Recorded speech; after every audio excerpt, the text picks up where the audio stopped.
Hi friends, welcome back to my channel. నేను మీ అరుణ. ఈరోజు మనం టేస్టీగా రొయ్యల కూర ఏ విధంగా తయారు చేయాలో ఈ వీడియోలో చూద్దాం. ఈ రొయ్యల కూరను ఒక్కొక్కరు ఒక్కో విధంగా తయారు చేస్తారు. నేనైతే ఇలా చేస్తున్నాను, మీరు కూడా ట్రై చేయండి, తప్పకుండా నచ్చుతుంది. మరి లేట్ ఎందుకు, స్టార్ట్ చేసేద్దామా ఈ రొయ్యల కూరని. ఇక్కడ నేను రొయ్యల కూర తయారీ విధానానికి అరకేజీ రొయ్యలను తీసుకొని పై పొట్టును తీసేసి ఇందులో కొంచెం ఉప్పు, కొంచెం పసుపు వేసి బాగా కడిగి ఇలా తీసుకున్నాను.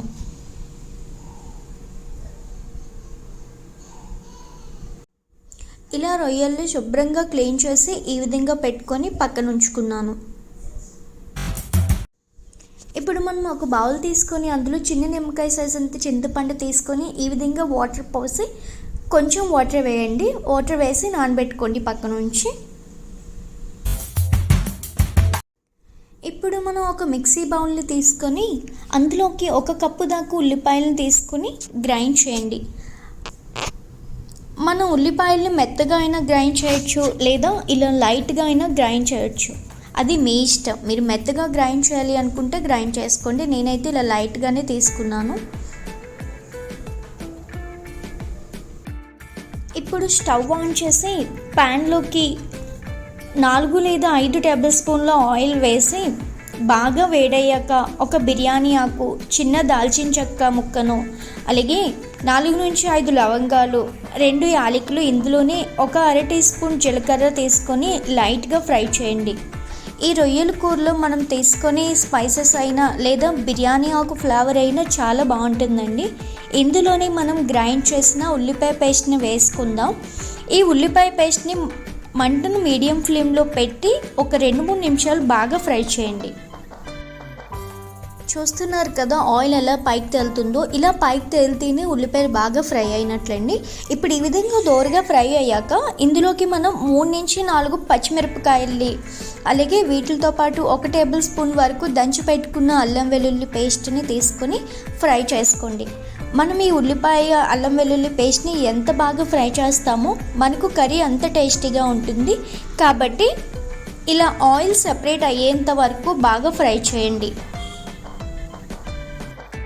ఇప్పుడు ఇందులోకి మనం 1/2 టీ స్పూన్ వరకు పసుపును తీసుకొని మిక్స్ చేసుకుందాం.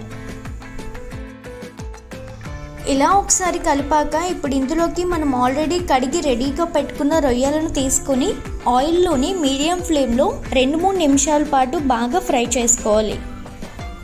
దీని వలన రొయ్యల రుచి అనేది బాగా వస్తుంది, రొయ్యలు కూడా బాగా ఫ్రై అవుతాయి. 2-3 నిమిషాల తర్వాత రొయ్యలు అనేవి చాలా బాగా కుక్ అయినాయండి. ఆయిల్ ఇలా పైన తేలింది కదా, సో కుక్ అయ్యి స్పైసెస్ కూడా చాలా బాగా కుక్ అయినట్లు. ఇప్పుడు ఇందులోకి మనం 2 టేబుల్ స్పూన్ వరకు కారం తీసుకున్నాను. మీకు ఎక్కువ కారం కావాలి అంటే మీరు ఎక్కువగానే తీసుకోండి. నేనైతే 2 టేబుల్ స్పూన్ నాకు సరిపోతుంది. అలాగే రుచికి సరిపడే ఉప్పుని, 1 టేబుల్ స్పూన్ ధనియాల పొడిని తీసుకొని బాగా కలపండి. ఇలా కలిపాక మంటను లో ఫ్లేమ్లో పెట్టి మూత పెట్టి ఒక 2-3 నిమిషాలు ఉడకనివ్వండి. దీని వలన రొయ్యలకు ఉప్పు, కారం, మసాలాలు అన్నీ బాగా పడతాయి. ఇలా ఉడికించాక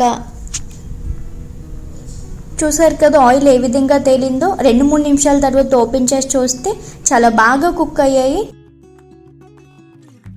ఇప్పుడు ఇందులోకి మనం ఆల్రెడీ ఇందాక చింతపండు నానబెట్టి పెట్టుకున్నాం కదా, ఆ రసాన్ని తీసి ఇలా వేసుకోండి.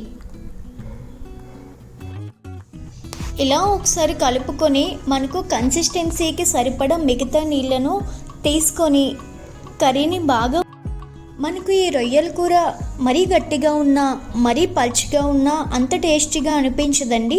కాబట్టి ఈ కన్సిస్టెన్సీలో నీళ్ళను తీసుకొని ఇప్పుడు మంటను మీడియం ఫ్లేమ్లో పెట్టి 5-6 నిమిషాల పాటు మూత పెట్టి బాగా ఉడికించండి.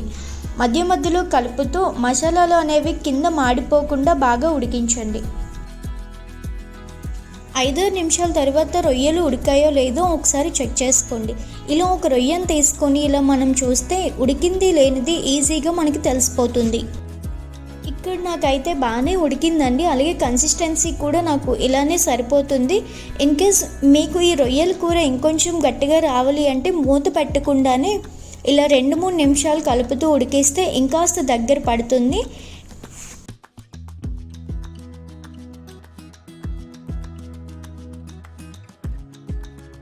ఇప్పుడు ఇందులోకి మనం 1/2 టీ స్పూన్ గరం మసాలాను అలాగే కసూరి మేతి ఉంటే మీరు వేసుకోండి, లేదు అంటే మెంతులను దోరగా వేయించి పొడి చేసుకొని కూడా వేసుకోవచ్చు.